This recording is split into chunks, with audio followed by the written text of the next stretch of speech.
इस विषय पर हम सुनेंगे डॉक्टर अरुण कुमार जी से, जो जामताड़ा से आए हैं, डॉक्टर अरुण कुमार जी। इसके बाद तैयार रहेंगी त्रिशा तानिया, इनके बाद तैयार रहेंगी डॉक्टर अरुण कुमार जी।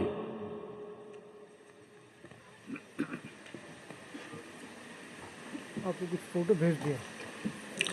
शांत भवन में स्मृतियां सोती, दीवारों पर इतिहास संजोती, बीते युग की धुंधली छाया यहाँ समय ने रूप बनाया।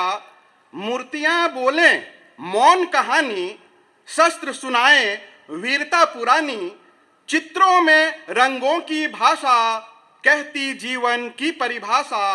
हर कोना एक दीप जलाता, अतीत का पथ आज दिखाता। सभ्यता की ठाटी प्यारी, संस्कृति की यह अमिट पिटारी। बाल मन जब यहाँ ठहरता, ज्ञान का अंकुर भीतर उगता। संग्रहालय केवल भवन नहीं है, यह तो राष्ट्र का दर्पण है। संग्रहालय केवल भवन नहीं है, यह तो राष्ट्र का दर्पण है। सबसे पहले मैं उन श्रोता बंधुओं को हृदय से धन्यवाद देता हूं और आयोजक मंडली का तो आभार प्रकट करता ही हूं। हमारे जितने विद्वान आए हुए हैं और इस विषय पर जो उन्होंने कहा है, हमें लगता है कि अब उसके बाद मैं कुछ कहूं तो सूरज को दिया दिखाना होगा। मैं एक अदना सा शिक्षक, हमारे गुरुदेव ने याद किया कि अरुण तुम्हें आना है जामताड़ा से, और अगर मैं जामताड़ा का नाम ले लूं तो हमें लगता है बहुत सारे दोस्त डर गए होंगे कहीं आप अपना अकाउंट न चेक करना शुरू कर दें। मैं मूलतः गिरिडीह से हूं, लेकिन मैं जहां भी जाता हूं बताता हूं कि मैं जामताड़ा से आया हूं, क्योंकि मैं पिछले 15 साल से जामताड़ा में काम कर रहा हूं, वहीं से मेरी रोजी रोटी चलती है। तो मुझे कोई गुरेज नहीं है यह कहने में कि मैं जामताड़ा से आया हूं। अभी जो हमारा विषय था कि संग्रहालय अर्थव्यवस्था के रूप में कैसे प्रेरक साबित हो सकता है, तो मैं बहुत कुछ कहूँगा तो फिर बहुत समय हो जाएगा, और अभी भूखे भजन न होए हैं गोपाला वाली बात हो गई है। तो मैं एकदम संक्षिप्त में बोलना चाहूँगा कि जब मैं जामताड़ा ज्वाइन किया उस समय मैं मुंबई से आया हुआ था और मैं गीत गज़ल बनाता था। मेरा एक एल्बम है चल खंडोली, जो गिरिडीह का पर्यटक स्थल है, उसके ऊपर मैंने बनाया था। जब मधुबन भेजीज के प्रमोद जी ने उसको एक पर्यटक का स्थान बनाने का निर्णय लिया था, तो हमने उस पर एक गीत लिखा था, ऐ सुन चल खंडोली। और जब उसको शूट करके मैंने पहले तो वो सीडी आता था, उस पे वीसीआर पे वीसीडी पे देखा जाता था, तो इतना चला कि अगर कोई बच्चा किसी को देखता था बोलता था ऐ सुन, फिर वो कहता था क्या है, तो बोलता था चल खंडोली। और आज चल खंडोली या खंडोली पर लगभग 100 से ज्यादा गीत बन चुके हैं, 50 पिक्चरों की शूटिंग हो चुकी है। अब वहां आप जाइएगा तो पता चलेगा कि आज रोड के किनारे बहुत सारी दुकानें लग गई हैं, वहां घोड़े हाथी ऊंट सब आना शुरू हो गया है, और वहां के लोग आराम से सिर्फ जनवरी के महीने में लाखों कमा लेते हैं। तो आप समझ सकते हैं कि पर्यटक स्थल या संग्रहालय का कितना महत्व हो सकता है। संग्रहालय की अगर बात करें तो इसका इतिहास बहुत पुराना है, मतलब ईसा से 500 साल पहले भी मेसोपोटामिया की सभ्यता से लेकर के आज तक हम लोग पहुंचे। हम बाहर की बात ना करेंगे, हम इटली फ्रांस जापान की बात ना करेंगे, हम अपने यहाँ की बात करते हैं, झारखंड की ही बात करते हैं। यहाँ भी एक से एक धरोहर है जिसको और सजाया जा सकता है, संवारा जा सकता है। आप तो जान रहे हैं कि अभी हमारे होटवार में जो संग्रहालय आया है, ये पहले मोहराबादी में था, लेकिन यहाँ आने के बाद जो गति से इस पे काम होना चाहिए था नहीं हुआ है। मैं शिकायत नहीं करना चाहता हूं, मैं ये बताना चाहता हूं कि मैं 17-18 साल अध्ययन किया, किसी भी पाठ्य पुस्तक में संग्रहालय की कहीं कोई चर्चा नहीं हुई। अब जब मैं एक शिक्षक बना और पढ़ाना शुरू किया तो एक ब्रजमोहन व्यास जी का कच्चा चिट्ठा पढ़ाने को मिला। उसी में अभी जिनका जिक्र इन्होंने किया है कि 1931 में एक भव्य प्रयागराज में संग्रहालय बनाया गया, बहुत सारी बातें उनके पीछे हैं, कैसे कैसे बना, जवाहरलाल नेहरू ने कैसे उनका फाउंडेशन किया, ये सब तो होता रहेगा। हम एक छोटा सा और उदाहरण देना चाहते हैं अपना जामताड़ा का। जामताड़ा में एक पर्वत विहार है, तो हमने आपको बताया कि मैं शूटिंग वूटिंग करता था।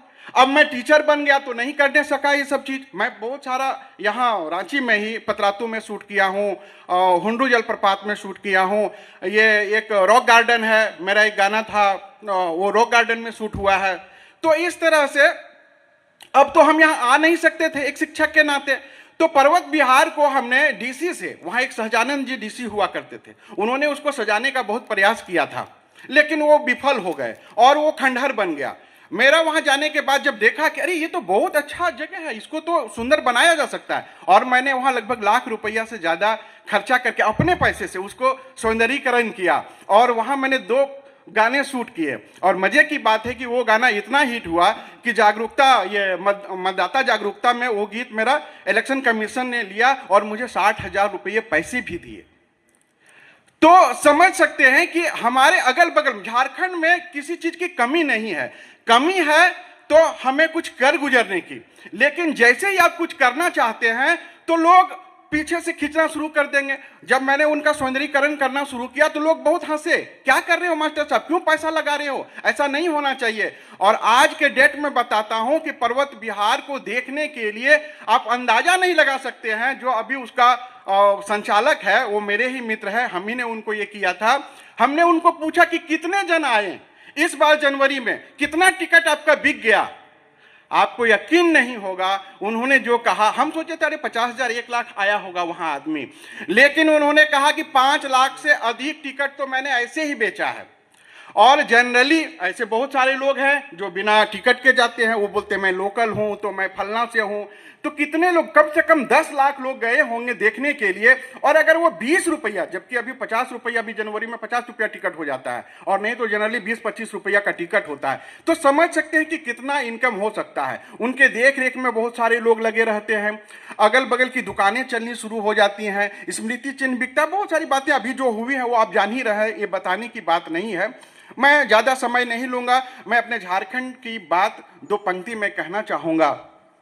हमारा झारखंड बड़ा प्यारा झारखंड, हमारा झारखंड बड़ा प्यारा झारखंड, वीरों से रणधीरों से भरा है खंड खंड, हमारा झारखंड बड़ा प्यारा झारखंड।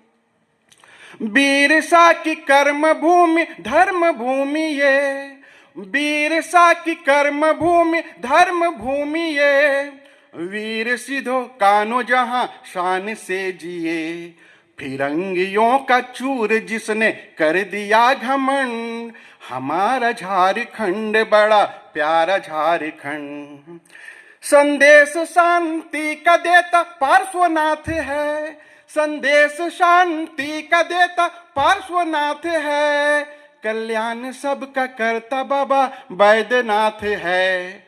आ पड़ा तो कर में हमने धर लिया कोदंड, हमारा झारखंड बड़ा प्यारा झारखंड, वीरों से रणधीरों से भरा है खंड खंड, हमारा झारखंड बड़ा प्यारा झारखंड।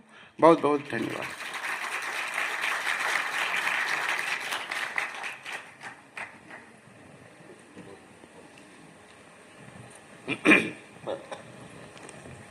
हेलो, कैसा कैसा लगा?